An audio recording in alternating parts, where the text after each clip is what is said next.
So we are getting AJ Styles versus John Cena. They basically booked the entire angle on social media yesterday as I'm recording this video.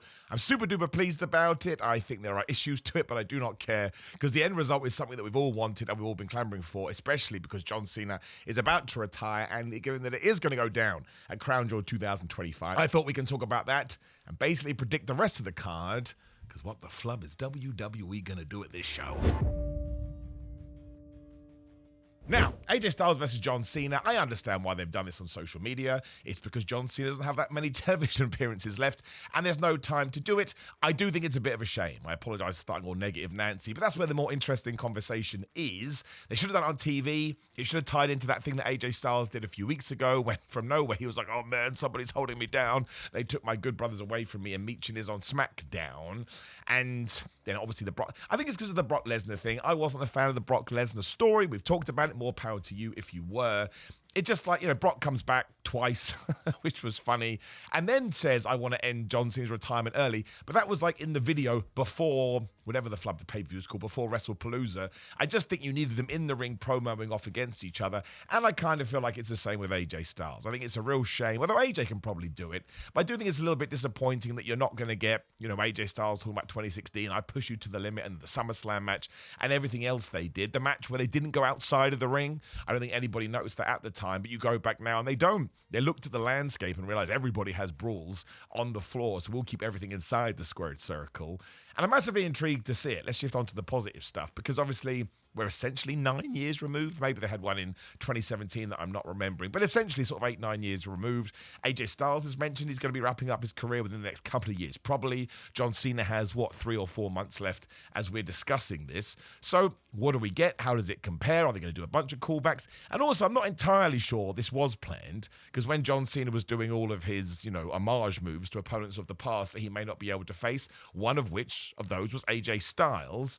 So was it a last-minute thing? Is it because the Brock Lesnar thing wasn't as well received as WWE was expecting, so now they want to do damage control? If that's true, why isn't the John Cena retirement tour planned out a little bit better than this? I did see a big thread on Reddit, I believe it was, or somewhere on social media, with some people calling the John Cena retirement tour one of the worst blunders of all time. And I can understand where people are coming from. The issue I have with that, personally, is I liked a lot of what we did with the heel turn. I don't think it was perfect. I don't think it was necessarily a massive home run, but it would be like somebody giving me, what's my two favorite things in the world? Pizza and ice cream, and somehow turning that into one meal you could eat at the same time. This is a terrible analogy. But what I mean is, I still would have taken this John Cena heel turn than never getting the heel turn. I love what we did at the Elimination Chamber. I thought some of the promos were hilarious, but even WWE must have realized, screw it, because the split back to babyface was just in a random promo, and Cody said, man, be a babyface again. I went, John, okay, Cody Rhodes, I'll do whatever you tell me to do.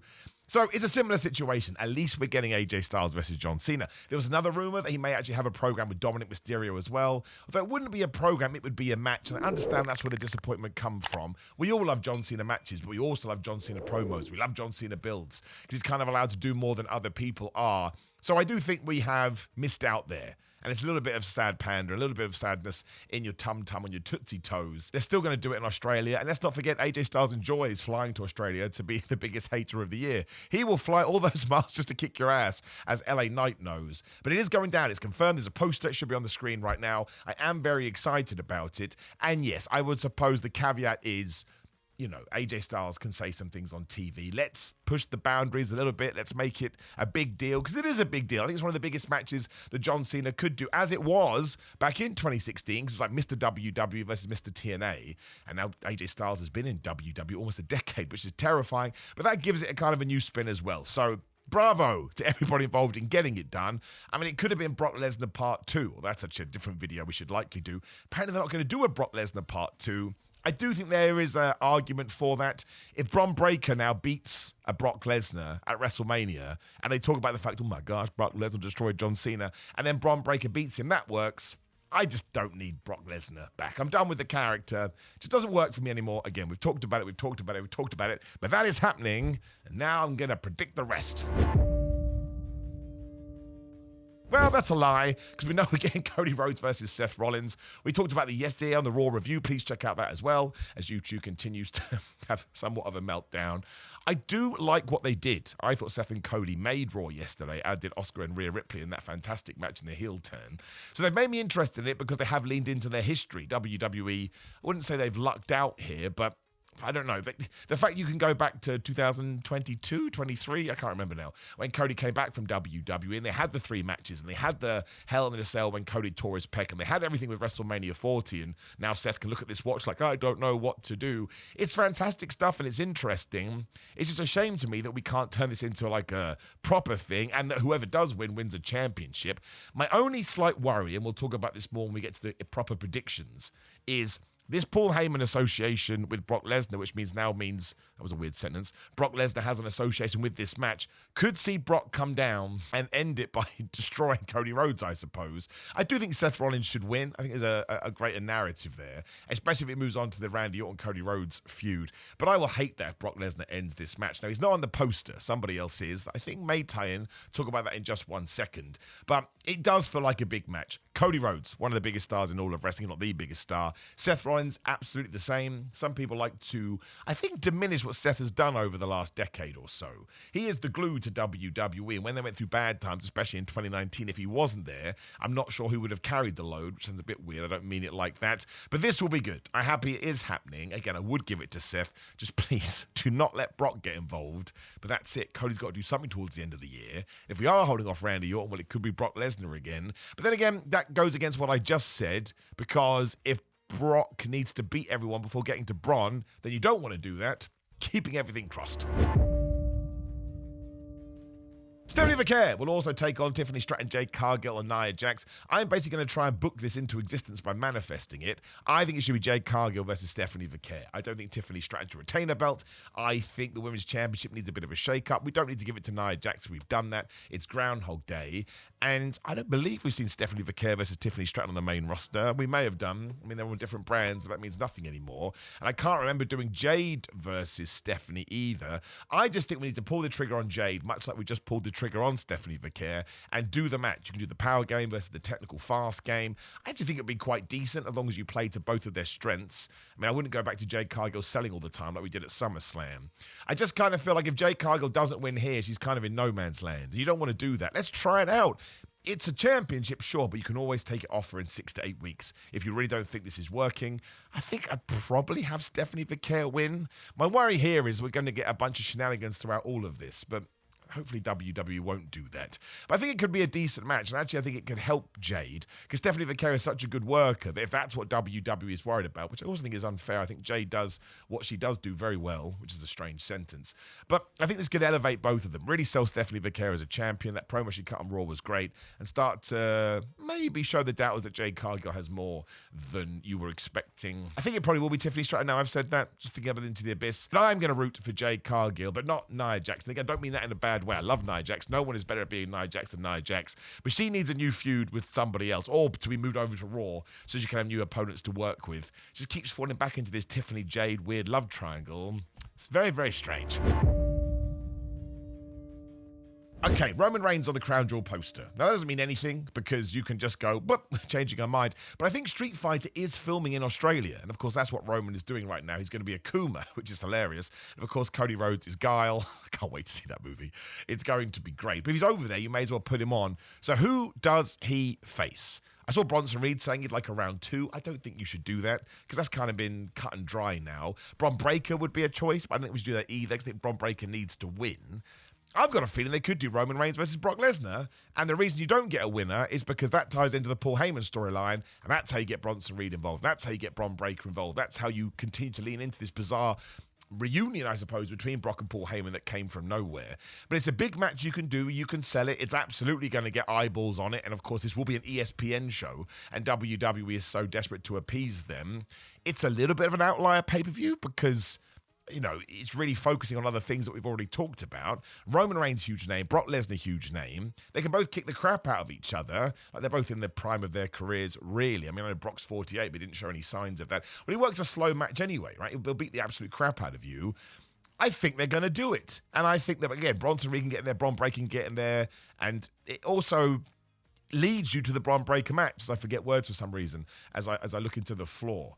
Now, I don't know this, but I was just trying to think who else could Roman Reigns face. I think WWE wants a massive... I don't think they want to make this a marquee show, hence why we got Seth versus Cody, you got Styles versus Cena. I mean, there's a lot of fan service there as well. But if you went to ESPN after WrestlePalooza, which did cause a little bit of controversy, I appreciate the honesty, whether I agree with you or not. Talk your truth, man, to use 2025 language. But if you went to their execs and say, hey, we're doing Brock Lesnar, you know him from the UFC days, versus Roman Reigns, who has kind of broken out into sort of being a star all of his own, you would get a lot of thumbs up. Which is what WWE wants after the $4 billion, whatever the flub ESPN paid. So this is somewhat of a bold prediction, but Roman Reigns is top of that poster, and I really can't think about who else he would face right now. It has to be a one and done. It can't be something that is going to be elongated or stretched out, depending what we are going to do. Moving into WrestleMania, and now the dots are there, because Paul Heyman can be with Brock, and Bron Breakker is with Paul Heyman, and Bronson Reed also wants to get his revenge, and probably steal more shoes. So I'm going to put a 95% whopping this is going to happen percentage on this, which makes no sense in the world, because I'm basing it on nothing, but people love numbers. And why not do it? Again, do I want to see it? No. I've seen Brock Lesnar and Roman Reigns so many times, but you just know how WWE likes to book. And Drew McIntyre is also on this poster. I do not know what we're going to do with Drew. I think we could actually go back to Drew McIntyre versus Randy, which Randy Orton needs to win. What the hell happened to the last match? I can't even remember. Drew won. Randy Orton needs to win and maybe even turn heel during that. So I'm going to throw that out there as a maybe. But LA Knight versus Jey Uso, got to go down. You got to do it. Maybe put a stipulation on it. I know we did it on Raw, but there was distractions. And again, Bronson Reed and Bron Breakker will probably be distracted on this, so they'll be over there. I'd let them go absolutely crazy. I give them some weapons and some plunder. I think this could turn into a real good feud, and one of them should go heel at Crown Jewel 2025. Now, it's probably going to be LA Knight, I'm thinking, just because we've led so far into the Jey Uso bad guy turn. It'd be an interesting decision because LA Knight is still super over with the crowd. People love him. Maybe you don't need to do that. Maybe you can play Shades of Grey with all of this and just let LA Knight be an asshole. If you want to cheer him, great. Do the same with Jey Uso. Jimmy Uso will be here as well. Do not have Jimmy Uso turn on Jey or vice versa. We've seen it before. We don't need to see it again. I love the idea of Jay sort of having more of this edge, and Adam Cope went to AEW, or having this attitude, but still loving his brother, which he always did do. You got the kind of the bloodline connection there as well, and Roman Reigns is pissed off. Don't use that language, kids.